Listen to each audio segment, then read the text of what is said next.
Seigneur mon Dieu tout-puissant, papa. Yahweh. Na ko chika. Momona maboko na yo. Mobile nanga abosani back. Mobile nanga za na Afrique. Abosani back. Oh Yahweh. Back na ko chongo na fleuve Congo. Et pas Frank Ozi. Nzambe na ngai. Nali ko bengana. Molimo nyonso tu a Gladys. Pas Gladys a ceux qui raison que mibali na biso apoto na kana babaki te. Menga mobali na nga abosa ni baki nzambe na ngai. Nali ko benga molima Gladys. Akuta na molima Gladys te na Kasavubu. Akuta molima Gladys te.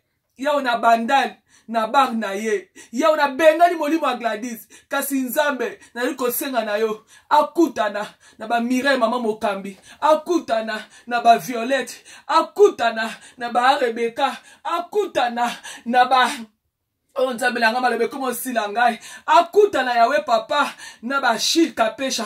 Akutana nzambe nanga na ba Dadi Ilanga l'homme l'or. Bato batambola ko banga nzambe. On nzela na bango ke na ka direction église ke na direction abakte. Ya na liko baby sa molima Gladys. E mona mobali nanga te. Pa mate église a ceux qui raison que mibali apoto na bakte. Mobali nanga bosa ni bak. Yawe protéger. Akuta molima Gladys te. Molima Gladys wana ya tambola kana soutien na seka Swezalakate Yahweh longola molimo Gladys liboso mobali nanga mona ete na kombo na Yesu Kristo. Amen.